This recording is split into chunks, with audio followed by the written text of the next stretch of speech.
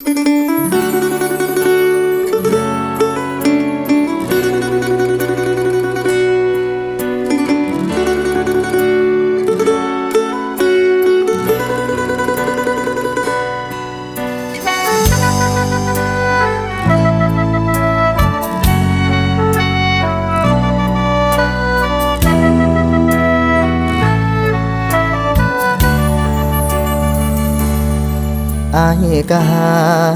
น้องเองบ่น้อยกว่าเขาอายก็เอาใจเจ้าคือเขาเด้นางแต่เป็นหยังน้องยังบ่เศร้าเที่ยวแต่เว้าฮอดเขาสู่บาดยังบ่สงสารแฟนใหม่คืออายบ่ลา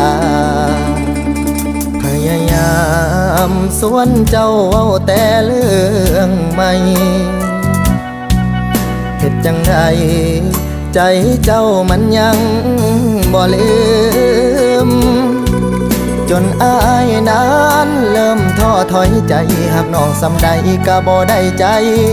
คืนหัวใจอายมันเบิดแห้งบืนฟื้นต่อแล้วลาขอโทษอีหลีที่อายบ่ดีคือแฟนเก่าเจ้าน้องบ่ลืมเขาหากเขามันเลยหม่นมองคบกันก็หวังได้ใจแต่สุดท้ายได้เป็นที่สองน้องให้อายเป็นโตสำหองใจน้องยังมีแต่เขา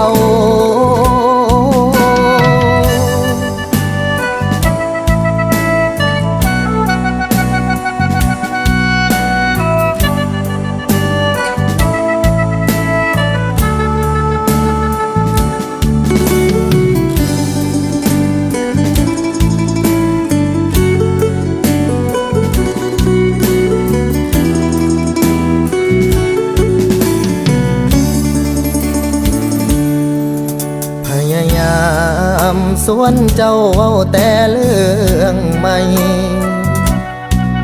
เฮ็ดจังใดใจเจ้ามันยังบ่ลืมจนอายนั้นเริ่มท้อถอยใจหากน้องสำใดก็บ่ได้ใจคืนหัวใจอายมันเบิดแห้งบืนฟื้นต่อแล้วลาขอโทษอีหลีที่อายบ่ดีคือแฟนเก่าเจ้าน้องบ่ลืมเขาหากเขามันเลยหม่นมองคบกันก็หวังได้ใจแต่สุดท้ายได้เป็นที่สองน้องให้อายเป็นโตสำหองขอโทษอีหลีที่อายบ่ดีคือแฟนเก่าเจ้าน้องบ่ลืมเขาหากเขามันเลยหม่นมองคบกันก็หวังได้ใจแต่สุดท้ายได้เป็นที่สองน้องให้อายเป็นโตสำหอง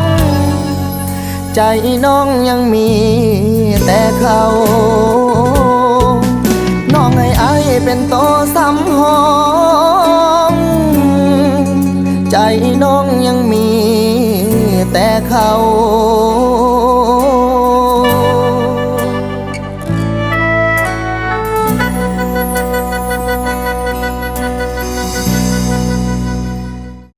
ขอโทษอีหลี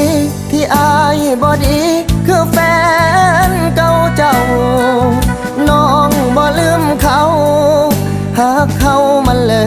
ยหม่นมองคบกันก็หวัง